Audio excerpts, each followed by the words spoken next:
what then becomes the next move to making and to moving into these things? It's making what I like to call making godly decisions. Look at somebody and say, making godly decisions. Oh, this is a topic that I just get excited about. You see the picture on the screen, and wow, these TVs look so nice. Oh, wow. Oh, let me teach from back here. Oh, God, they look pretty. But you notice a cross, a rainbow, and a crazy storm. Amen. Because that defines the realities in which we live. Some days are rainbows, some days are storms, and we're constantly choosing between rainbows and storms.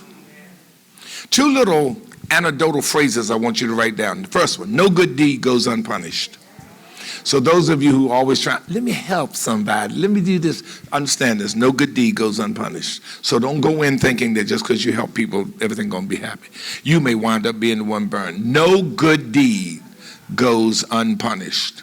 I didn't say no bad deed. How many of you ever help people and you wind up being the one getting blown out of the water? Second truth to write down. Just because you do good doesn't mean good will come. Just because you do good does not mean good will be the result. Good will come. I used to always think if I always do right and do good, then good will be the result. No, the result can be just almost hell. That hell will work for your good because all things work for your good. But it doesn't mean that just because you do good, good is coming back to you. Good is coming back to you. No, do not think that's so. So what are we talking about then? I thought I was just trying to make all good decisions. I didn't say making good decisions. I said godly, because there's a difference between good decisions and godly decisions. And the way that I always deal with them, good decisions sound wonderful, but don't last. Godly decisions stay with you and you can't shake.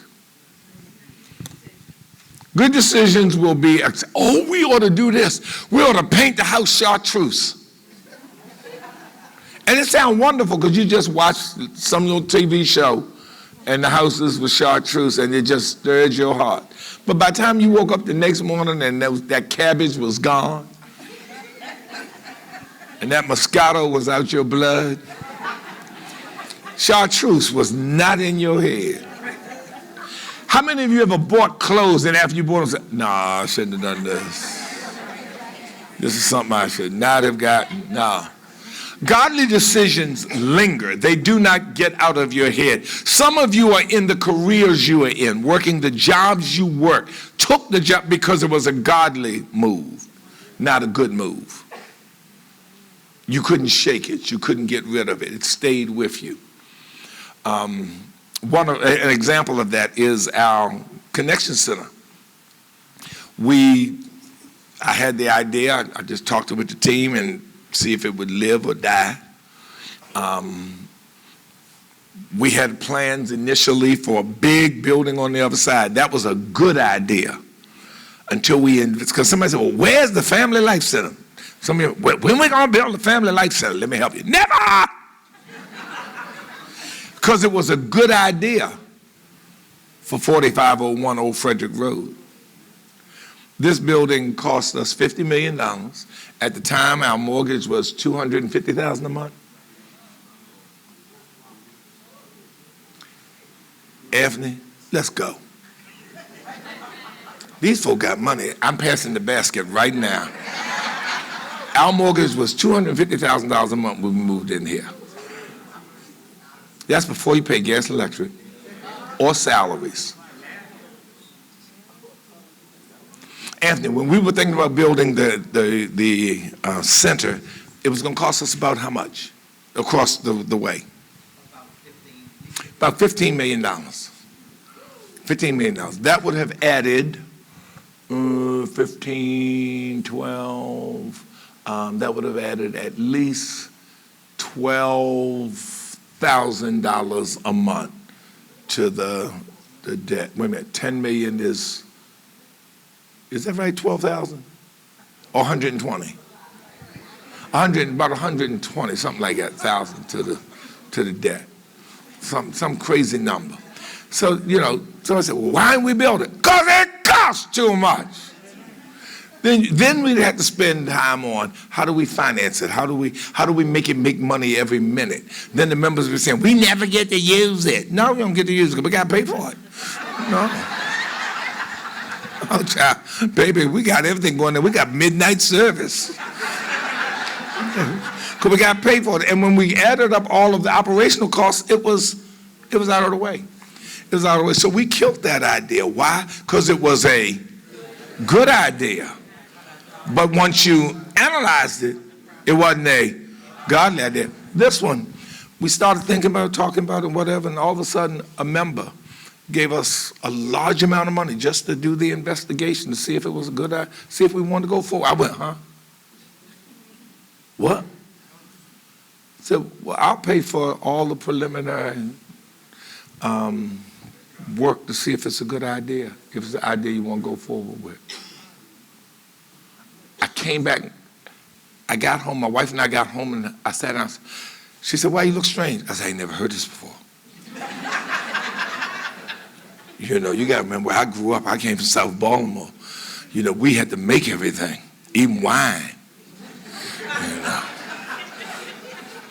So this is, somebody said they're going to give us the money to do the initial study. You start realizing there's a difference between a good idea and a godly idea. God's ideas are worked out and workable. God's ideas are worked out and workable. A plan unfolds itself in front of you, and you begin to see how you can walk on it. God's plans are worked out and workable. They unfold in front of you, and you see how you can walk in that plan. That you got to keep that embedded in your mind. Because every day in life, we're making decisions. So we're talking about godly decisions. Every day in life, we're making decisions. Life is nothing but a plethora of decisions. You don't always realize you're making them. You're making simple decisions, and you're making complicated decisions every day, every minute, every second of the day. The brain only does two things. Anybody know what it is? Brain only does two real things: gather data and make decisions. That's all the brain really does. That's all your brain does. Gather data and makes decisions. Makes it. Why? Because every waking and sleeping moment of your existence, decisions have to be made. Actions have to be taken. And they can only be taken if decisions are made. So we are always going between complex, complicated, and simple decisions. Simple decision. A simple decision is being made by you right now. You know what it is? To breathe. Anybody here think you could stop breathing till tomorrow? I think I might preach your funeral next week. What would my sermon be? They took me literal. That's an automatic action that's going on in your body right now. Your eyes are blinking. That's a decision being made by your brain to send a message to your eyelids to blink. Your lungs to expand, your kidneys to work. All of these things are taking place automatically. And they do not take much time or energy because the brain has done them so many times, it knows how to just keep it going. It is automatic. There are automatic systems in your brain that just function. And so those decisions are made very quickly and very rapidly. Those decisions don't take much. Like right now, I'm walking. I am not sitting here thinking about I am walking, putting one foot up and putting the other one down. Now let me share with you something. I'm walking across the room. That's automatic. But the moment I start thinking about how I'm walking and which way my feet are going and whatever, my brain energy begins to go from automatic and simple to complex and complicated. Because now all of a sudden I'm thinking differently. I'm interrupting what's automatic And I'm thinking, example, how many of you like sports, like basketball, for example, and golf? Anybody like golf? Everybody loved golf when Tiger Woods started playing. We didn't even watch the channel before he was alive. Anybody know about no golf? We started watching golf and we started watching tennis, and we like basketball. And how many of you watch shooters just come down and just make 3-point shots and whatever? And have you ever seen a shooter like a Steph Curry or Larry Bird or Magic? All of a sudden they're missing a gang of shots. They're missing a gang of shots. Do you know the one thing that the coach will not tell them to do? Stop shooting. And why? Because they will get back in rhythm. Now, that all goes to decision making. Let me explain. They have shot so many shots in practice. How many of you ever heard the term muscle memory? But it's something deeper than muscle memory. It's training your brain. Your brain knows it has worked. It's just like breathing. You have done this thing so many times. You have cut the carrots. I'm talking to the cooks now. You done cut the carrots so many times, you can hold a conversation and watch The Young and the Restless at the same time that you cut the carrots. Because your brain knows what it's doing. It's not just muscle memory. Your brain's automatic systems are at work. But if the coach were to say, start thinking, no, go down and change your elbow, this, that, and the other, what's going to happen? All of a sudden now, you're interposing thinking into this. And you're throwing your automatic systems off. So he's not going to tell you to watch your arm and bend your arm. He's going to tell you just keep doing what you're doing until you get back to your rhythm. Because these are simple things your brain has learned to do. Classic example, I think I've used it before, but I'll use it in this sense. I play Sudoku. I live on Sudoku. I play it all the time. In spare time, that and Bubble Witch. I'm on level 1200 in Bubble Witch. Bubble Witch 2, not 3, 2. But in Sudoku, the reason I play it is because my father had multifocal dementia. And so I'm trying to create as many neural networks in my brain as I possibly can. So I play this, but then I'll get stumped trying to find a number that goes in one of the squares in Sudoku. I'll get stumped and I'll be sitting there thinking, trying to, anybody here play Sudoku? Can I see the hands of folk who know what I'm talking about? You can't find that number. You want to slap the book. Can't find that number. You sitting there. You put it down. Walk away. Come back half hour, another day. Come back tomorrow.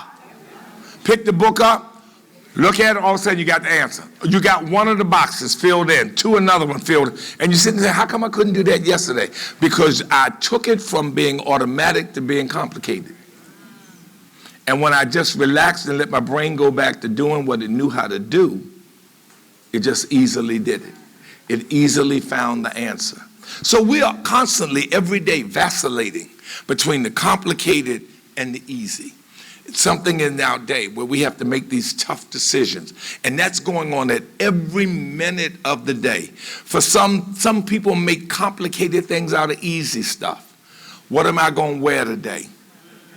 There are people who walk in the closet and whatever their hand hit, it may not match Jack. It may not match Jack, and they could care less. And somebody else is in the closet forever. Can I see the hands of all ladies? Raise your hand. I want to give you an insight on brothers. Do you know why brothers often don't invite you to go somewhere with them? You know, like run to the market, run to the store on a Saturday afternoon. You know why brothers don't say, come on and go with me somewhere? Because for them, if they say, let's go, I'm going over to Rite Aid, or I'm going to the store, I'm going over here, I'm going to the mall, it's automatic. They just get up, pick up their keys, and go out the door. That's it for them. If they ask you, they know all of a sudden another process kicks in. You got to do your hair. You got to change your outfit. Wait a minute, I'm going to help you. And you got to put on your face. The brother would have been where he going. Wait a minute, I'm going to hurt you. Bought you something and been back before you ready to go. Because you have made this automatic thing complicated. Complicated. Now we're talking about fresh fire and talking about God working us in strange ways between these automatic and these complicated things. And one of the questions I've got to ask you is how much that should be easy are you making complicated? Or y'all missed that. How much stuff that is extraneous to life are you making complicated? Do I want Coca-Cola or Pepsi? Oh, you don't understand. There's a big difference between the two. Yeah, but I mean, how long am I going to stay on this? Why don't I just get a glass of water? I don't have Pepsi or Coke here, so why am I sitting here having a discussion? We don't have either. We don't have either. So complicated and simple decisions are wrestling in our minds every day. So I want to lay out for you first a decision-making process. A decision-making process. It's on your screens. A decision-making process. You follow this one, and you'll see how God flows through it as we go along it. And we're going to put this up on the website or somewhere so everybody can get it. Or just send me some kind of communique, and I'll make sure you get it. Write out, first of all, always, and once a month, once a week, once a year, someday you ought to do this. Write out one of your big aspirations. One of your big aspirations. Now, notice what I didn't say, one of your big what? Goals. I said one of your big aspirations. Aspirations are bigger than goals. They talk about you. Goals are things you do en route to a project's completion. But aspirations speak about you. I want to be a loving, engaged person who's not afraid to tackle big problems. I want to be the person who looks at stuff and has the positive approach to making it happen. You ought to write out an aspiration. I want to have my family at my house for Christmas and they be able to sit down.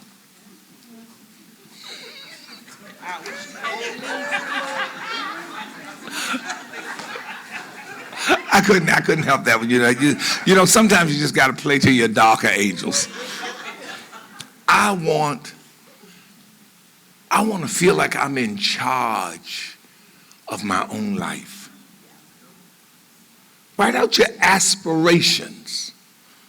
Write out your aspirations. I want to feel like I'm in charge of my life. I don't want to feel like I'm at the mercy of situations. God knows I'm going to hurt you with one word. I don't want to feel like I'm at the mercy of people. I want to be financially independent. Now, ladies and gentlemen, I believe you should love the person you love, but you ought to have a stash. Can I see the hands of stash believers? We hold everything in common. Yes, all these truths are self-evident. But it doesn't hurt to have a stash. Can I see the hands of folk with a stash? We collected offering Sunday. Did you give part of 10% of that stash? 10%, I'm going to collect. I got a basket. But no, I'm very serious. That aspiration ought to be, I want to be financially independent. I want to be financially secure if something should go wrong. I've seen too many cases where a husband died and the wife doesn't know what she's going to do. A wife died and the husband doesn't even know how to pay the bills. A husband died or a wife died and there's no money for the family. The children, there's no money for their education. I want to be financial. Many of us who grew up in environments that were far less financially secure than we are, we grew up with a desire to be financially secure because we knew the tenuousness of that insecurity. If something went wrong, and how many of you lived in a home, if something major went wrong, thank God it didn't. But now that you look back on it, you don't know how y'all would have survived. If my father had been fired when I was growing up, I don't know how we would have survived. It was 1960, 1950 and 60s. I don't know how we would have survived. The integration rules were not what they are now. I don't know what we would have done. If we had lost our home, we couldn't have moved in with anybody. They moved in with us. Hey, somebody, I can see my father going to everybody's room. Hey, y'all. We all going out to the front yard. Bring a bring a blanket and a broomstick. We're making tents. But I mean, just think about it. So you look at your aspirations. What are my aspirations? I want to leave a nest egg for my grandchildren. I want to make sure that my sons and daughters don't have to bury me. I think it's a sin to leave your sons and daughters with the crime of having to bury you, because that was not one of your aspirations. If you don't leave no money to be buried, burn up.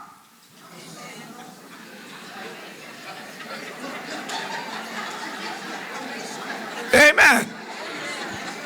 If you don't take care of it, you don't mean for them to take it, burn you up. If going in the ground is important to you, make sure you plan to leave something to go there.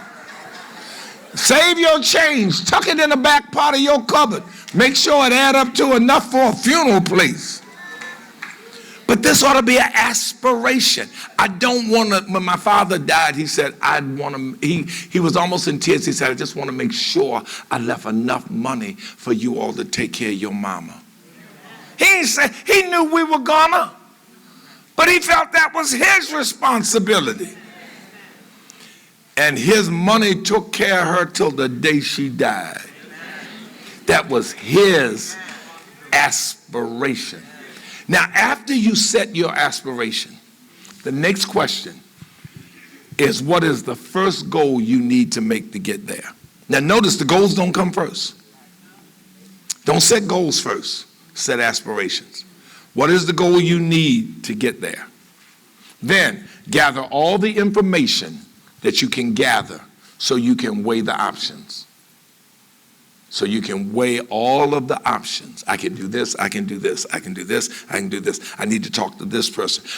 Many people make decisions before they talk to anybody. The Bible says in paraphrase form, in the multitude of counsel, there is wisdom.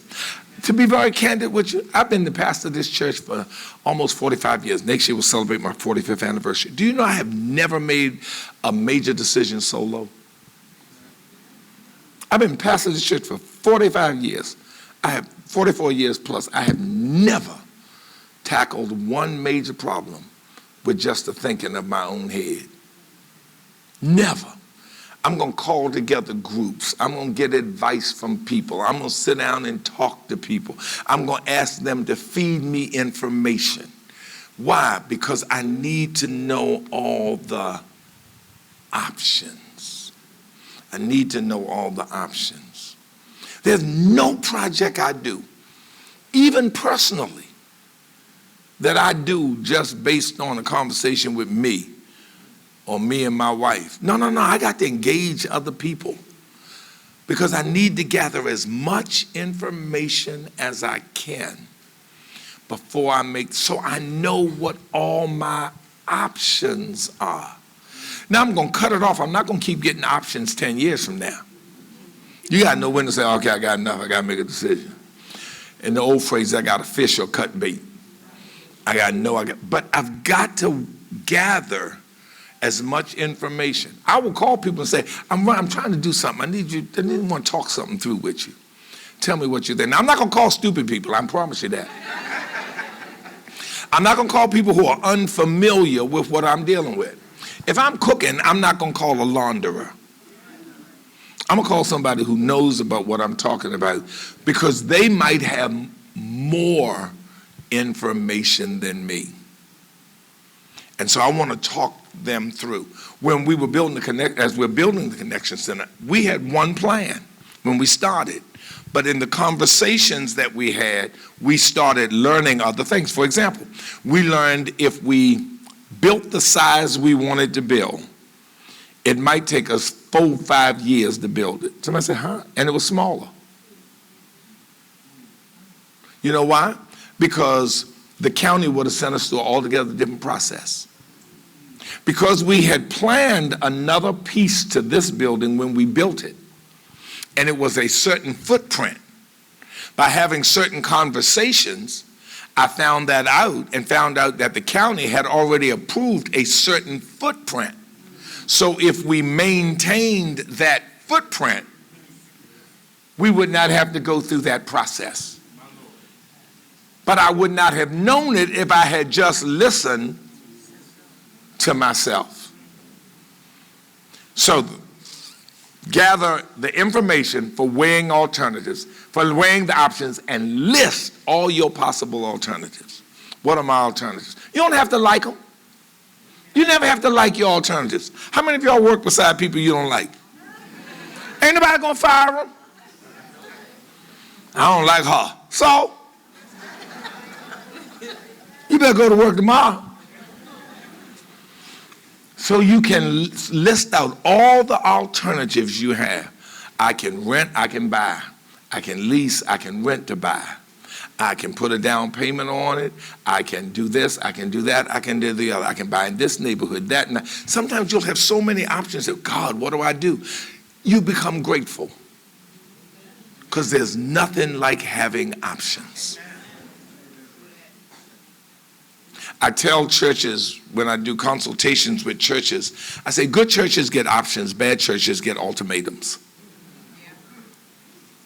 And the same thing is true for us as individuals. Individuals who go through the process wind up with options. Folk who try to do everything that wind up with ultimatums because they mess up. Then you consider the consequences of your decision. What will be the consequences of my decision? If I go this route, if I buy this house, what does it mean? It means I can't spend any money for the next 6 months. Well, now, unless you think you're going to have a heart attack, can you live with that? I don't know. Any of y'all watch Married to Medicine or The Real Housewives or something? And you hear these people talking about they can't spend money like they're going to die. Child, I've grown up knowing that I say I can't spend money. How many of you know sometimes you couldn't spend money for weeks, months? Years. 1 year I spent no money on me except for basic necessities. I was the president of Hampton University Ministers Conference and could not buy myself a suit. I had gone on a covenant with myself because I needed my money.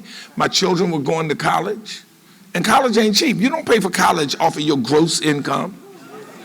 I need a witness. You pay for college off your net. I had one going to college and 2 in undergrad, in private school. That was and one salary. I had to go on a covenant. That was consider the consequences of your decision.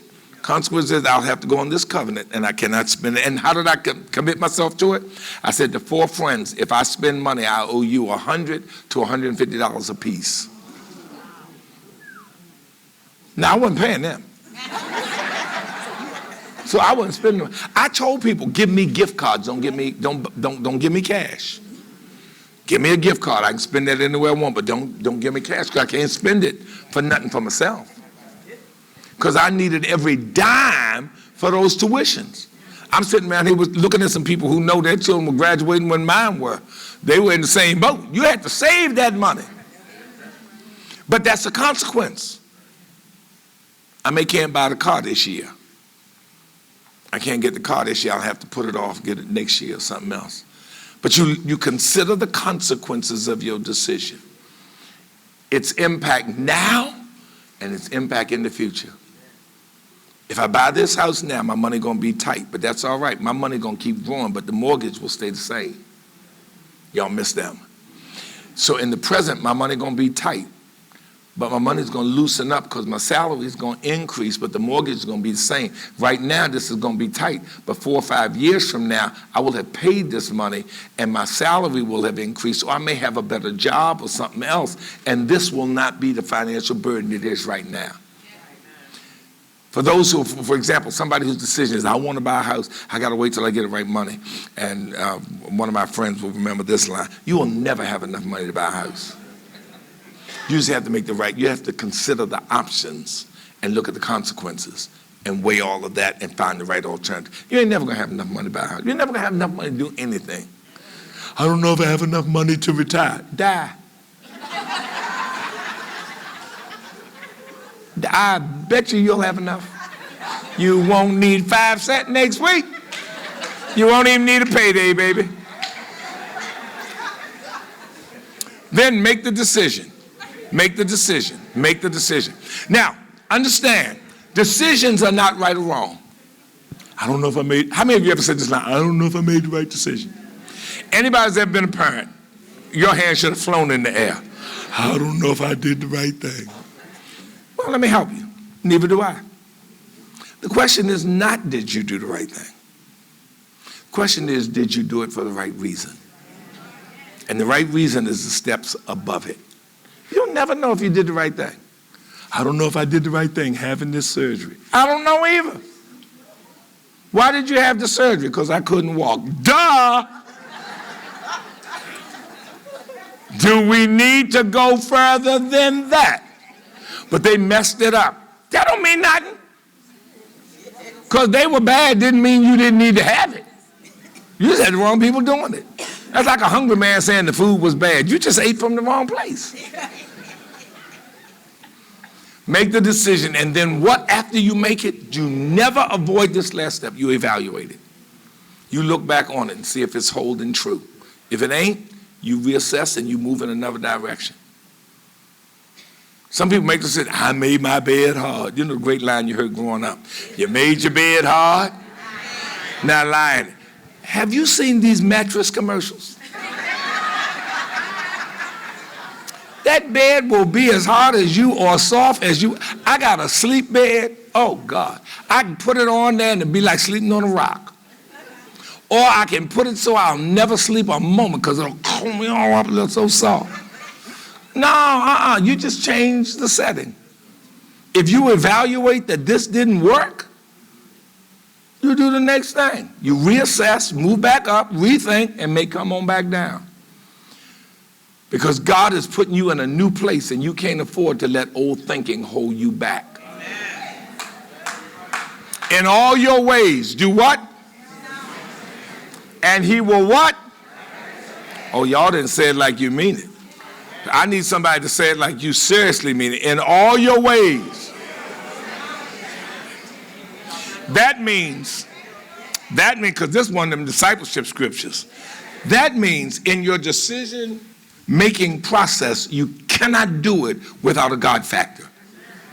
What separates part one of what I was sharing with you, the process, from part two of who you are, is this one little inclusion. In all your ways, acknowledge him. Do not leave your automatic or your critical thinking skills to yourself. Do not leave the middle part of your brain, the automatic, the neocortex part of your brain, or the prefrontal cortex, critical thinking part, to yourself and act like that's got it. No. Submit everything to God. Because God will give you, God is that extra voice that is always communicating with you so that your path can be the right path for you. Does it mean it's going to be easy? Absolutely not. Does it mean it's always going to look good? Absolutely not. But is it your path? Absolutely. And he stands to make sure you know this is your path. This is your path. But you're still using all them steps. You're not, well, I don't, like I hear people say sometimes, I don't do all that stuff. I just talk to God. How's that working for you? That's like saying, I don't do other stuff. I just wait on God to feed me. He ain't feeding you. I will preach your funeral. Here's starve the fool. No, God said, I gave you a refrigerator. I put Safeway on the corner. I let you ride past Dunkin' Donuts. And you talking about I'm waiting on God to feed me. Baby, you better get yourself up and get in the kitchen. I'm waiting on God to scramble my egg. God said, well, you keep on waiting. I don't do eggs. So I want to give you just a couple little things, then we're done. Let's take a look at Joshua and Jericho. If you want to find the scriptural reference for this one, this is chapter 5 of Joshua, starting with verse 13.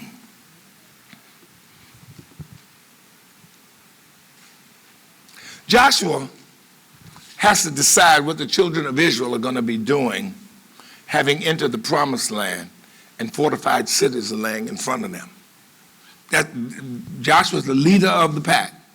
And when you get home, read chapter 5 and follow. They've come into the promised land. They've captured Gilgal. But now he's got to decide what we're going to do. How are we going to get through all these fortified cities? He's got a decision to make.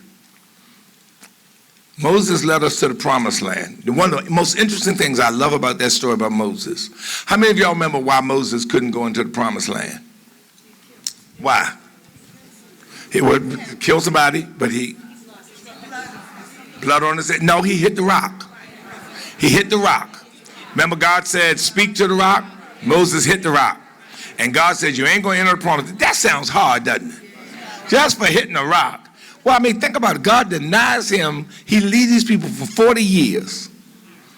And God won't let him take them into the promised land, all because he hit a rock. How many of y'all know you're none worse things than hit a rock? But here's what's interesting.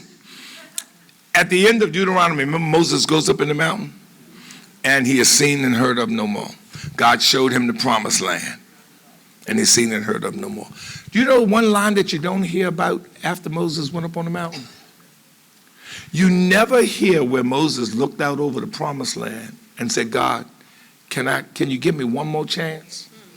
Moses looked out over the promised land, saw all the work that had to be done, and said, God, I accept your ruling.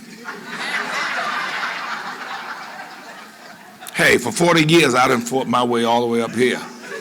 Now, let somebody else handle this. I ain't upset. You said I hit a rock. All right. All right.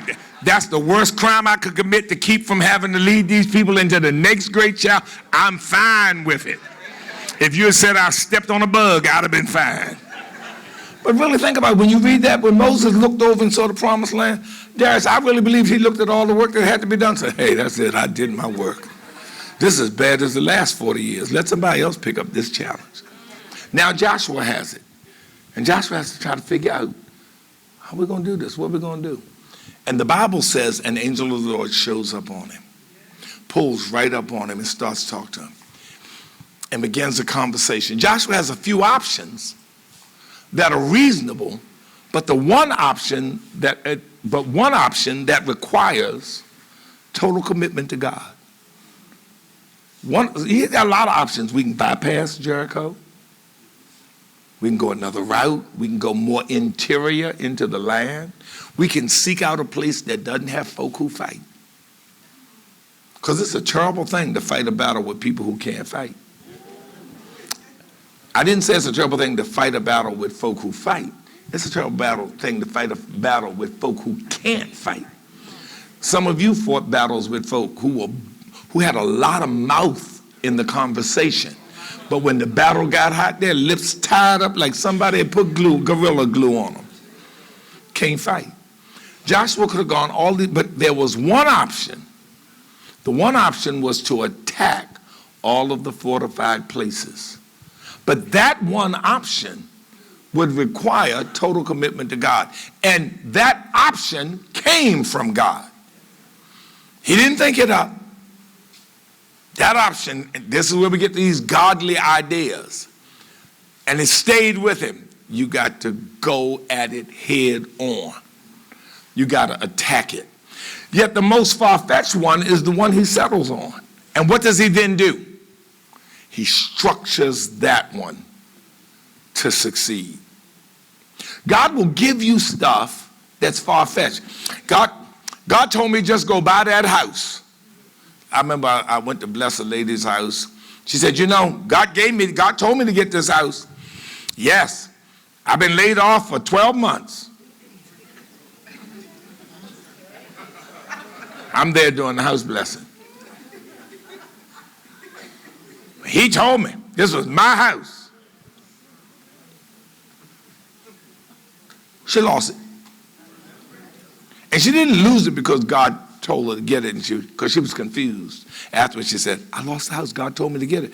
I said, yeah, but you didn't structure to keep it. God told her it was your house, and he put you in it. Problem was you didn't structure to keep it. You didn't structure to keep it. God told Joshua, you got to go up against Jericho.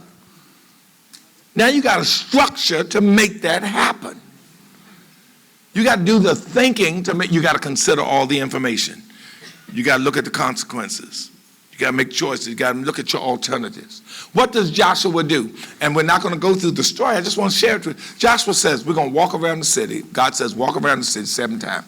But this is a great line. He said, but don't nobody talk. Nobody say anything. 7 times we're going to blow the trumpets. But don't nobody talk. We're going to put the priests out in front. Every piece is structured for a reason. We're going to walk around it because we got to see God first. We got to keep God in our forefront. Because there's no way this makes sense. It doesn't make sense to me, and I'm leading the people, but it's not going to make any sense to them, so I got to make sure that these folk out in front. Then I don't want you to talk. Nobody can talk. Why? Because God's action? Okay, but why? Think about it. I want you to think. Why would Joshua say no talking? Wait a minute, say it again. They'd be grumbling and fussing. They'd be grumbling and fussing. And can you imagine how that message would rumble through the crowd? Instead of talking about the God of the impossible, they'd be talking about Joshua trying to make the impossible happen. Joshua said, we're not going to talk. I don't want anybody to talk. So I can't share with you my sense that I think this is crazy. And then you co-sign, and then somebody else come and get the loan. So Joshua is structuring this thing in such a way to succeed. And he says on the 7th day, we're going to sound the blast of the trumpet, and we're going to do it for 7 days. So that by the 7th day, people are anticipating that God's going to move. We've gone from unbelief to radical belief. We've gone from it can't to it's gonna. And we've done it because we have disciplined ourselves in the process. See, without discipline, you can't accomplish the great things God wants to put in your life. He cannot move you into your next dimension if you don't have the discipline necessary to get what I'm going to say, control you. Amen. You can't go into this next level if you can't manage you. So Joshua says we've got to structure it for success. Walk, don't talk, and then blow your trumpet. Blow your trumpet and shout for God. Because we're going to look at the facts, get the information, check out the alternatives. God is infusing a new plan. Well, if God puts this in here, I've got to then structure it to succeed. When God gives you an idea, that's all he gives you. People talk about, God gave me this sermon. God ain't give you no whole sermon. I hear preachers talk about, one preacher told me, said, I start writing, and then when I see God take over, I just let God finish it off. I said, well, I like your part better. You do better on your part, because it's got some order, some sense to it.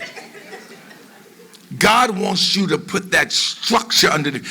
People say, I have never received every word of a sermon from God. I get the ideas, I get the thoughts, I get bits and pieces. And you know what's next? And it will be done tomorrow.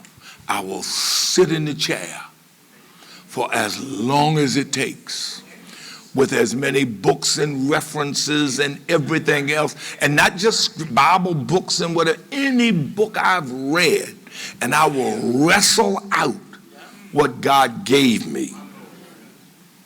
What God gave me. Because the discipline always belongs to us. It amazes me when I hear preachers talk about, I never write.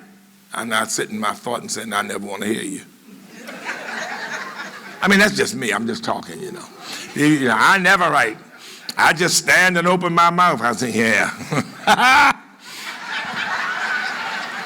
I catch you on the rebound, baby. David and Ziklag, next section of that. David and Ziklag, chapter 30 of 1 Samuel. David and Ziklag. David is coming back from Achish, king of the Philistines. And he comes back to the land they have, or the city they have of Ziklag, with all of his men.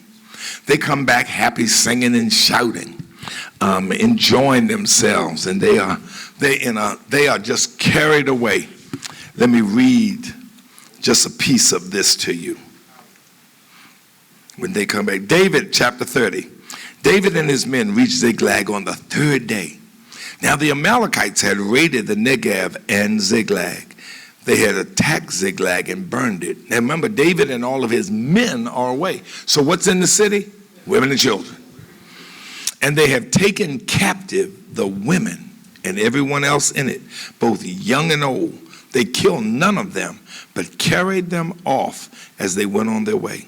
When David and his men reached Ziklag, they found it destroyed by fire, and their wives and sons and daughters taken captive. Now, this is decision making in the toughest place and moments of life, when life has gone south. Can I see the hands of folk who've ever had life go south on you? Can I see the hands of folk who were stupid when life went south on you? Can I see the hands of folk who made bad decisions when life went south on you? Look at somebody and say, you too. Now look at them and put the big smile on your face and say, how bad were yours? As the Philistines marched, or let me go back here, over here. When David and his men reached Ziklag, they found it destroyed by fire, their wives and sons and daughters taken captive. So David and his men wept aloud until they had no strength left to weep. David's two wives had been captured, Ahinoam of Jezreel and Abigail, the wife of Nabal of Carmel. David was greatly distressed because the men were talking of what? Each one was bitter in spirit because of his sons and daughters. But David found strength. King James says, but David encouraged himself in the Lord. It's bad for David.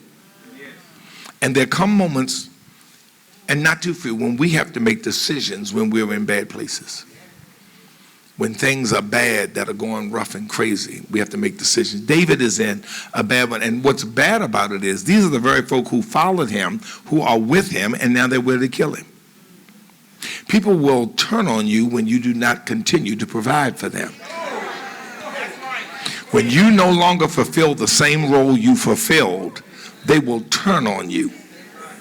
You see, this is not just about following. No, this is a deeper truth.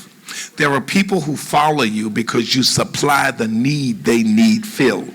The moment you stop filling the need, they stop being beside you. They are ready to kill him, and he knows it. He has had a false idea of his relationship. He thought he was in a relationship when really he was in a situationship. Did you get that? He thought he was in a relationship when reality was he was in a situationship. And now he is at his lowest. And what does he do? He must make a decision about what will he do next. And he, going back up, because David's a spiritual man, in all thy ways, David encouraged himself in the Lord. In other words, David went back to the path. But now he's still in a low place. Just because you're on the right path doesn't mean you're in a great place. He is in a low spot, a terrible place. All of this stuff is hitting him, and I want to contemporize it. All of this is hitting him as a reality of his situation. I want to see the hands of folk who've ever been there. Raise them up high. Now, I don't put them down yet. I need you to see all the hands up. I need you to look around and realize this is a real place.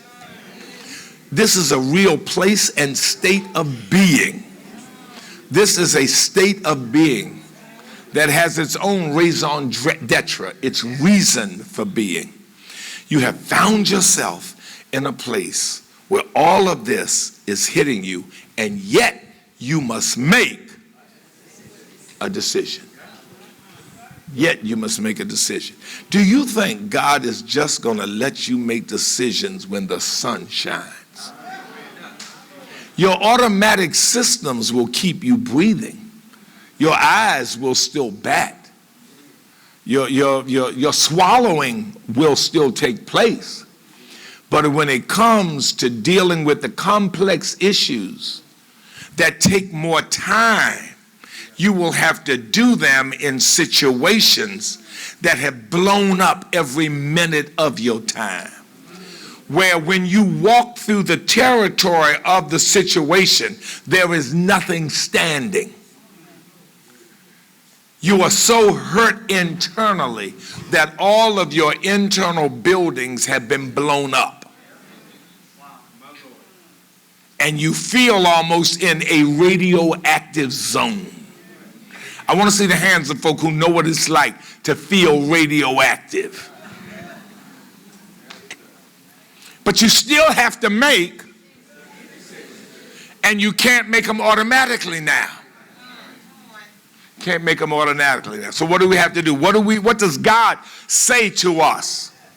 Because remember, God expects discipline. Because you are about to go into new eras, but you cannot go into there crying the blues. Moses says to the children of Israel, stand still and you're going to see the salvation of God. And then he turns around to God and God says, why are you crying to me? Because Moses was talking bad to them, but when he turned around to God, God, I don't know what we're going to do. God said, why are you crying? Stretch out your rod. Get some discipline to yourself. I did not bring you. Now, wait a minute, that's not a future statement. I did not bring you this far. You cannot see a track record of having been left. So don't act like it right now. Don't act like you're in a place you've been before. I've never left you or forsaken you. Now get this line. Build a strong mindset and the body will follow. The spirit is, but the is weak.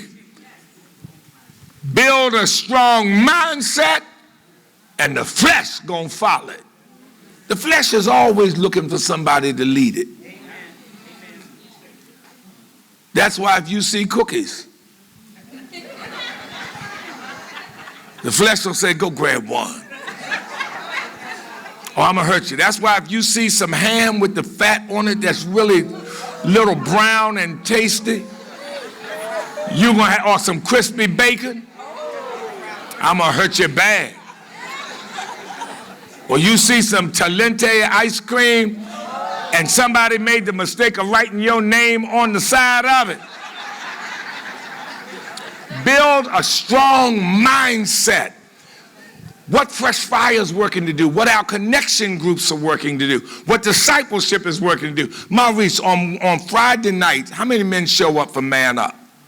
That's Mike's class. Yeah. 40, 50 guys coming out on a Friday night. To do what? Build a strong mindset. Build a strong mindset.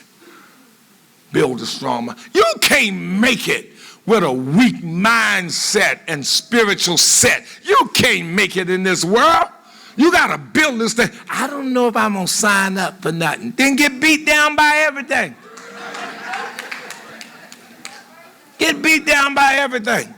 If you don't learn how to fight, what will you not be able to do? Fight.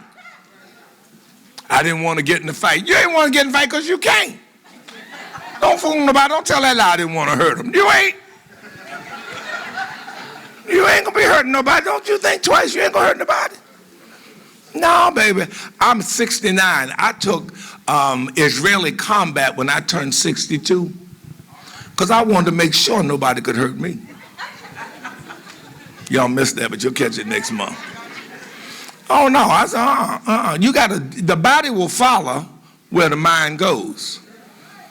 You got to make sure you discipline this thing. You can talk about, I love Jesus, and Jesus said, I made you study for 3 solid years, too. Some time ago, we were thinking about cutting the discipleship program, making it shorter. I said, we don't need to make it shorter. People can barely do something when they come out of 3 years. That's like talking about we're going to make elementary school half the time, and you graduate from elementary school at 8. No, baby, no. No, you can't do multiplication at 8. You got to go. You got to discipline the mind, build a strong mindset, and the body will follow. They're going to kill David. They ready to stone him. What's he going to do? This is a tough place. He's got to make a decision. He's got to make a decision. What is David going to do? Now, here's the lesson for here. David says in the next passage after that, he calls for the priest and he says, bring the ephod. And he inquires of the Lord, what should be my next step? Here's the thing I need you to write down. Never make major decisions on the heels of great disappointments. Never make major decisions on the heels of great disappointments. Something happened and you're disappointed or great hurts. Your boyfriend, your husband, your girlfriend dies. I'm going to quit my job. Oh, you lost your mind. 6 months from now, you're going to need that job. I just feel I need a change. Well, you wait a while. You wait a while. Go home and sit down and be still. If you still need a change in 6 months, get it, but don't make it right now. Don't jump into something because you'll jump in with the wrong reason. You get out of a relationship, been dating Skippy and Boo Boo or Fubu, and they hurt you. Now, as soon as that's over, you going out with somebody else. Well, they like me. No. You need to chill. When we're making no major decisions, I'm going to give them a key to my place. Oh, you lost your mind. Your brain is half divided on being angry over the last person. And you're going to give a key to somebody you met last night? You don't even know his mother name. No, you're crazy. You're crazy. No, you have to come up with a decision. I will not make major decisions on the heels of great disappointments. The doctor gives you bad news. I'm going home and sell everything. Don't. Get a second opinion. Get a second opinion. Give yourself time to let disappointment make its way through you. Because trouble don't. So let it get through you. And then analyze the information, or look at the information, gather the information, look at the consequences, make your decision, and evaluate. But David does not just jump up and say, I'm going to do such and such. No. David inquires of the Lord. David then sets out a plan and process to figure out. He finds out what happened, how it all went down, what happened to his people. Then he goes after them. Then the people follow him again, but he's leading different now. He's not leading. They're all hurt and crying and feeling all bad. But David is leading strong and steadfast because his body is following his mind, and his mind has disciplined itself to what we're going to do. Everybody else, there's a great line, fools rush in where angels dare to trod. Last case. Come on over to Macedonia and help us. Acts chapter 16, verse 6 through 10. This is the last one on godly decisions, because now we're at a decision-making time when we're not sure which way to go. Can I see the hands of folk who've had moments when you weren't sure which way to go? And a vision appeared to Paul in the night. There was a man of Macedonia, and he prayed him, saying, come over into Macedonia. What do I do? What do I do? I'm not sure. Remember, Paul was trying to go in all these other directions, and he couldn't go. And now he's got this vision.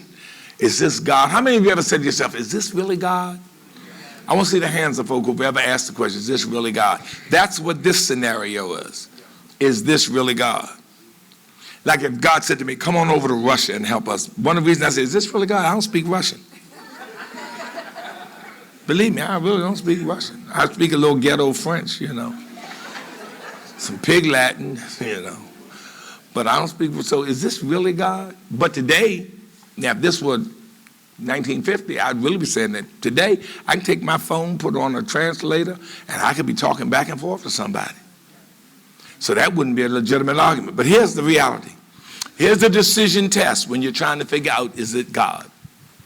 Is it God? This is the Walter Thomas test. First question, where did this idea come from? I am a good indicator of what comes out of my own head. What comes out of my head is going to be easy. It is not going to kill me. And it's not going to require but so much. The first test for me is when I'm asking the question, is this God? Really revolves around difficulty, whether it has larger implications, and whether it's too big for me. That's my first sign that this might be God. Because God doesn't normally talk to me about stuff that's less than me. He gives that to somebody else. Why is God going to give you something less than your potential? He give that to somebody for whom it's more than theirs. He'll give it to somebody who's reaching up so they can grow from it, not to you who's going down, because then you'll get lazy. What God gives to you is always pushing you to a place you've never been. Second thing, come on over to Macedonia and help us. What's Paul? And the Bible says the next morning Paul packed up and went. He went to Macedonia the next morning. These are my tenets for how I know if something's a God. I will say to God, God, I'm making this dream big enough that it takes a direct veto from you to stop me. If this ain't you, then I'm asking you to stop me.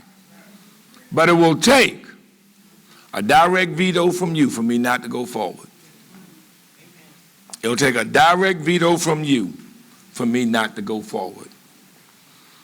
And how many of you ever had God directly veto some stuff you wanted to do? My third one, and then we'll be done. My third one. This is my third acid test. Look for a sign that your faith can support. Somebody else may say, I ain't see it. I ain't see that. Well, they weren't looking for a sign. I was. And I need a sign my faith can support. I don't need a sign somebody else's faith can support. One that leads me to say, that was God. That was God. And I mean, it doesn't always have to be rocket science. It can be on the way I'm going to go home. See, I'm from the hood. I don't always go home the same way. Some of y'all do. You better be careful. I'm telling you now. You forgot where you live. You better go home a different way. Remember them wise men? Remember the wise men in the Bible? And they went home a different way. Go home. I go home a different way. I'm trying to decide right now which way I'm going home. I just got a sign. But sometimes same way coming to church. I'll be riding up and I say, now which way am I going to go? Which way am I going to go? And I might look across in traffic. So I said, well, I ain't going that way. I turn this way. Or which way am I going to go? Am I going to go this way? Am I going to go that way? And I may look and I say, well, this car over here, I'm in the wrong lane. I'm going that way. Or I get to the car and say, which way am I going home? Am I going this way or that way? Well, I ain't been that way in a while. Before I know it, my foot on the gas, I'm going that way. Well, that's the one I thought of first. That's the way I'm going. And someone said, well, what did it matter? I don't know. Because I didn't go the other way. I went the way my mind led me to go, the way my spirit led me to go. I mean, it can be big things. You're trying to close a deal, and you walk in a house, and something just speaks to you. It can be on your job. I'm trying to figure out, God, are you really telling me to apply for this? And somebody call you up and say, you ought to apply for that job. Can I see the hands of anybody who's ever had somebody call you and tell you something and you went? Assign your faith. You ask God for a sign. Now, if a comet had shot across the sky, or if a 747 had crashed into your building, and you went running out the building, you might say, yeah, that was a sign. No, you'd probably be dead. But a sign your faith could support. God, send me a sign. Somebody calls you on the phone. Somebody walks by and say, I was thinking about you for a position. And you just go. Or whether should I stop by Walmart, or should I go by such and such, and circle is in the mail. They got a sale at Walmart on the very item you're trying to buy. I guess it's a sign from God I should go ahead and get that item. And somebody say, yeah, that's a real sign from God. But they didn't go through the process you went through. They weren't asking the question, God, send me a sign if this is something I need. Furthermore, I have a blood clot in my leg. The other morning, I was laying in bed, and it was about 6:35, 45, something like that. God woke me up, and I was wondering, I'd torn my calf muscle, and I was wondering if there was any problem associated with it. And my leg wasn't hurting. The muscle wasn't hurting bad or anything. And just like I'm talking to you, God said, call an ortho specialist and go get your leg checked. Now, I had to catch a plane the next day to go out of town, the next day or something to go out of town. And I had a funeral at 11 o'clock that morning. I had another meeting at 1:30. I had another meeting at 3, and I had to teach a class at 7 o'clock. And God says, call an ortho specialist, or make an appointment with an ortho specialist and go. I said, God, ain't nobody going to be open for me this morning, today? I said, I got a full day schedule. I got to catch a plane tomorrow. I'm not going to get an appointment. But I picked up my phone at the same time, and I went to Google. And I Googled my usual place, Googled it. I said, but it ain't going to, because I just checked for my sister-in-law, and they gave her appointment 3 weeks later. But I said, God, hey, it's early in the morning and I'm not wide awake. So I follow directions while I fuss. Ain't gonna happen, God. I ain't gonna get no appointment. So I put it on in, laying there half hour. I wear glasses. I didn't have them on, so I couldn't see. So I had to put my glasses on, then put the drops in my eyes so I could see once I had the glasses on. So then I punched it all up and says there's an appointment at 8:30.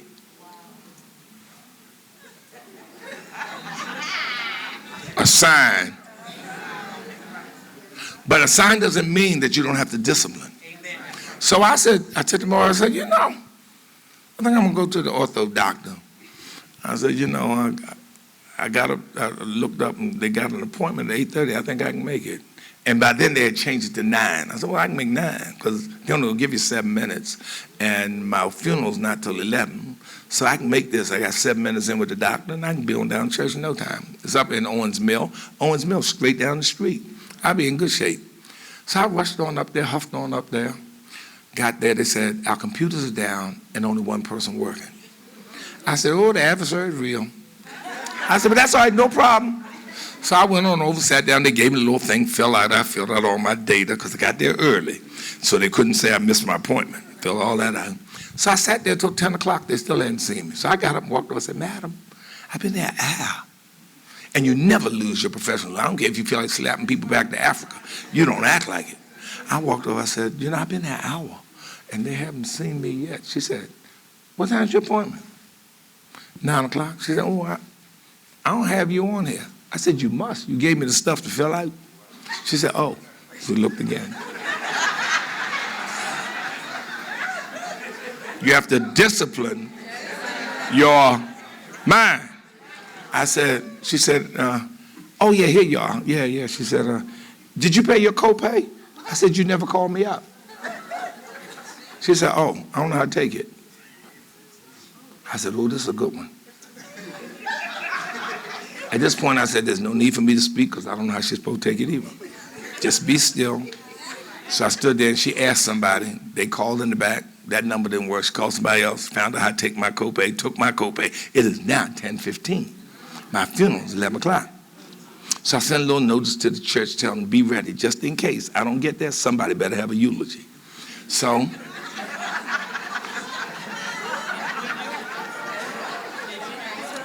y'all make sure you check the day you die, okay? Where's Bishop? Getting a check.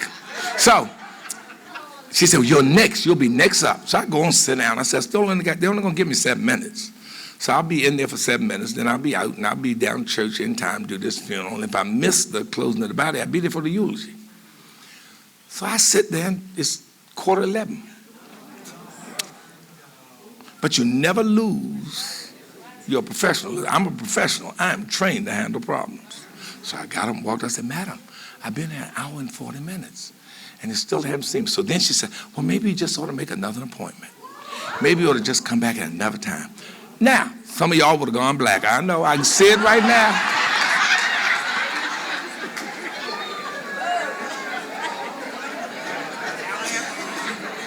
Now, wait a minute. Let me ask you some questions. Who sent me there?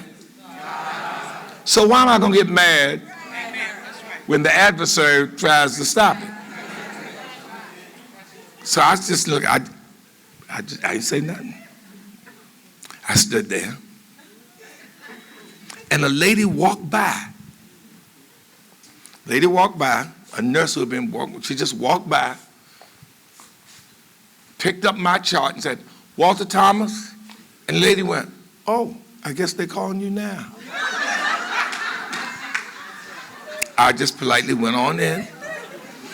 Doctor looked at my leg and she said, the Achilles isn't torn. I explained to her, I heard this explosion in my leg. She said, the Achilles isn't torn. And then she stopped. She said, but you know, there's a little bit of swelling in your foot and it's probably nothing, but I think I'm gonna send you for a Doppler. I said, okay. And she said, I want you to go out and have the nurse, I'll write it and she'll have it to print out for you. But let her know to call advanced radiology and tell them stat and they'll do it right away and I'll have the results in an hour and call you. I said, fine. So I go back out to the desk. Lady says, I tell her what she says. She phoned it up. I said, she said for you to call and let them. She said, I can't call.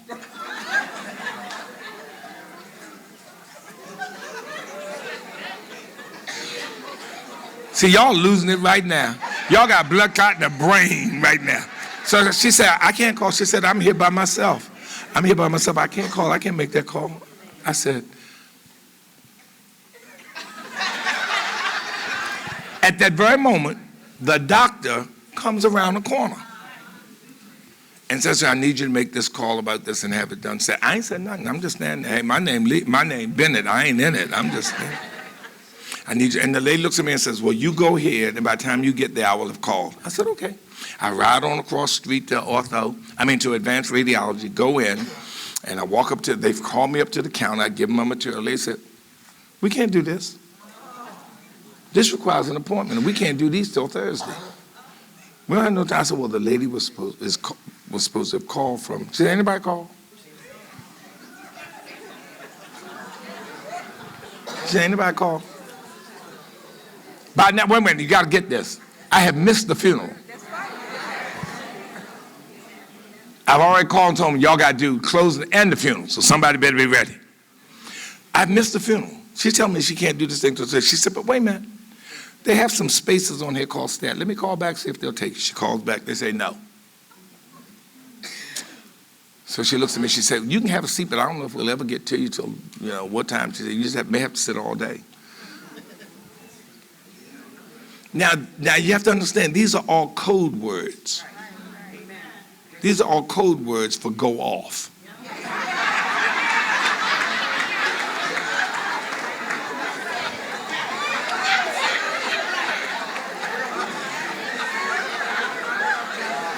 All of these are code words for go off. I want to see the hands of folk who know code words. And how many of you know you go off?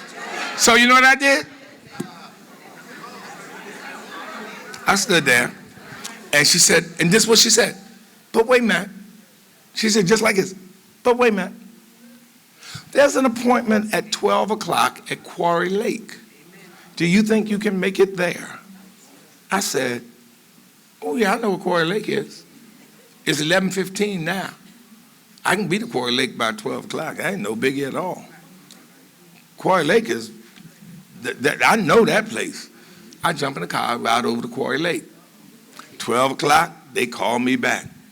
They do this Doppler. So I say to the lady, after she finishes, how'd it look? She said, oh, I don't know, all I do is take the pictures.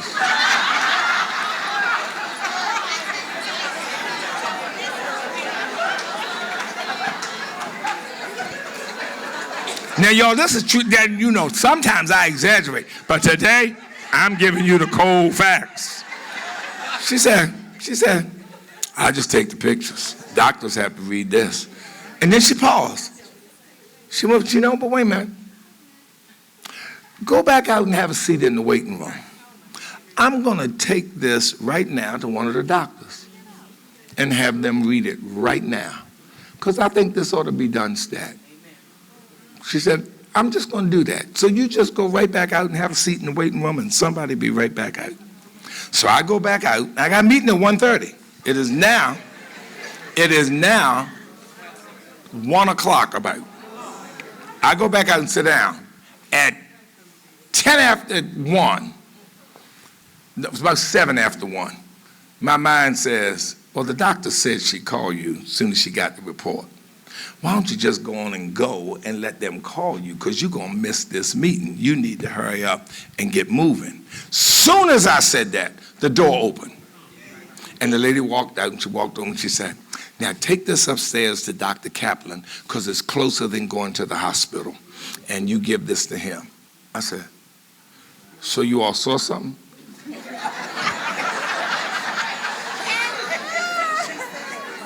She says, yes, and I need you to go see Dr. Kaplan. Now, wait a minute. It don't end yet.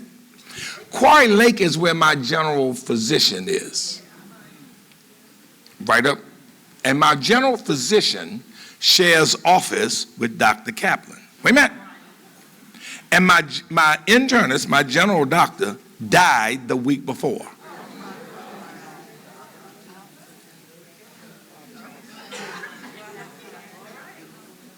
But all of my records are in the office of that Dr. Kaplan shares with Dr. Benish in Quarry Lake, so that it was providential that I didn't get the Doppler at the other place, because none of my records were there. Y'all still ain't got it. And I go up. Now, I'm not Dr. Kaplan's patient. Dr. Kaplan has no more openings for patients. I go upstairs. My doctor has just died the week before. All of his people are working that day. His secretary is sitting where Matilda is. My doctor's secretary is sitting where Matilda's sitting. Dr. Kaplan's secretary is sitting right here. I walk in, Dr. Benish's secretary greets me and everything, and I tell him they told me to come see Dr. Kaplan. She then makes all the inference, and next thing, Dr. Kaplan, in less than a minute, Dr. Kaplan walks right out to come see me. You must discipline your mind and your flesh. Now, did I have a pain that sent me to the hospital? Absolutely not. Did I have a pain that told me I had a deep vein thrombosis? Absolutely not. In all thy ways, I had made God a co-participant in my decision making, and so God was bringing me information that I did not have. What was my responsibility? To act upon it, to structure it for success. At every turn in the road, there was something to set back the structuring of my success. From the very moment of me saying it's too early, there ain't nobody gonna get no appointment, they ain't got none now, to getting there and the place being only have one person working and the computer's down, to not being seen for an hour and 40 minutes, to going to the advanced radiology and they got no openings, to being sent over here and a lady said, let me just check. But you have to you can't afford to lose it. I was about to get on a plane the next day. The blood clot could have broken and gone to my lungs or heart, and y'all be having my funeral this week. You ask God for a sign your faith can support. What kept me through every obstacle, every turn in the situation was that God woke me up that morning. God told me to make that appointment. I didn't care how crazy Negroes and white people were acting.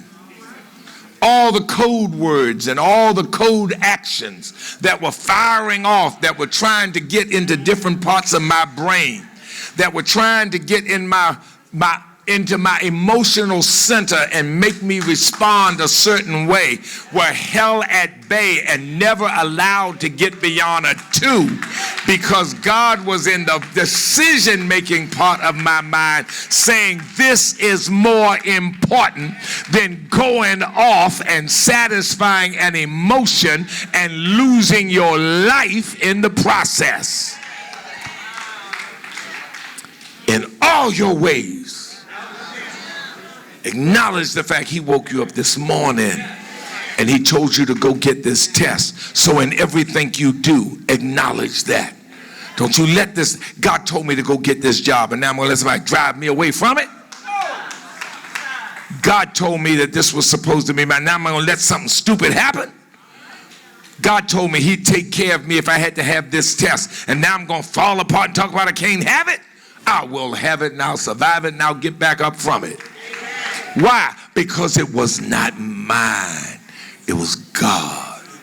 And my job is to structure the success. To structure the success. Now I went way over time tonight. I was longer than I was supposed to be. Close on this note. Godly decisions have life-impacting implications and consequences. Godly decisions align the forces of heaven with our efforts. Godly decisions develop spiritual discernment and release the potential of spiritual gifts. Godly decisions edify the kingdom because God gets the credit. When you heard me telling you the story about my deep vein thrombosis, my blood clot, who got the credit? God. That's why we are, I go all the way back to the beginning, we are an enigma to ourselves, an enigma to others. There are moments when I say, I know I belong to God, because when it's critical, I pay attention. One day, how many of you have had children and you've tried to get them to do what you tell them to do and they always got a lot of mouth? Growing up, you said, they got a million questions. Why this? Why this? Sometimes you want to. I remember once I had Joy in the car. I said, Joy, you can ask anything but why and what. We were riding somewhere. I said, you can ask me anything you want, but you just can't start with why or what. We started by, she said, Daddy, why? And it was a nice, quiet ride. I praised God every step of the way. She couldn't say nothing. Can't ask why or what. Because God sometimes wants us. Well, what happened with my boys? I had one of the happiest moments in my life with my boys. We were in the mall, and you'll say, happy? How in the world are you happy? We were in the mall, Security Mall. Years ago, they were little. Joshua was littler than Walter. And so we were, Joshua was laughing on that. Of course he's littler than Walter. Like that's rocket science. Walter was born first. So we're going through the mall, down the big corridor. And I see a man walking, and I see his coat go up, and I see the gun in his pants. And I said to my boys, come on, let's go. And they got up and came with me. I couldn't believe. When we got up they just followed. They did not ask a question. They didn't do anything. They just followed. And I thought to myself, the first time in their lives when they ever really need to do something, they actually did it. But then they had to realize what I just said. The first time in their lives when they actually had to do something, they did it. And I didn't need to make light of that. I needed to celebrate because they did it when they had to do it. And you ought to celebrate that there's some moments when God has worked with you that you really did what he said. And those are the moments you want to build on. You want to build more of them into your life. Well, that ends us tonight. Was this helpful? Fresh fire. Fresh fire. We've gone a long way tonight. Anybody learn something? All right. I want you to factor this into your decision making. Let it be part of your decision making process. And I promise you it'll make a difference. I want you to start with your aspirations. When you get home, or sometimes in the next 7 days, start writing out some of your aspirations. And they start with I. Don't write out somebody else. I want my mother. No, let your mother take care of home. You write yours. I want to be more confident. I want to be financially independent.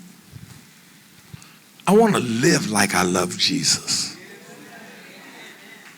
I want the joy of the Lord in my life. And what's one of the first goals you're going to set? I'm going to stop hanging around people who are more depressed than me. There's certain people I had to stop talking to on Saturday night. And when I stopped talking to them on Saturday night, it wasn't long before I stopped talking to them altogether. But I had to stop talking to them on Saturday night because they did not put me in a better place for Sunday. They didn't put me, Lois, they always want to talk stuff that I didn't want to hear it on Friday. I sure didn't want to hear it on Saturday. I'm trying to get my mind ready for Jesus, and they want to talk about junk. And when I did that, I spent less and less time with those persons. So that became the goal. The goal was not to answer the phone when they called. The goal was not to be home when they came by. The goal was to be able to change the conversation and get off the phone. Now y'all missed that one. That was the goal. Be able to change the conversation, because I learned when you change the conversation, people will hang up. People will hang up. Okay, and before we close out, any questions? Our next time, I'll get the exact date, but our next time is in the month of November. That'll be our last one leading us up. Now, we're going to be doing these classes after Fresh Fire, but these are leading us up to Fresh Fire once a month. And you can bring your friends, anybody you want to them, who you think wants to grow. This is our Bible study for growing. It's not like J. Vernon McGee. It's not like somebody else's. This is the Walter Thomas way of teaching the lesson. So I hope you got it. Did anybody get it? All right.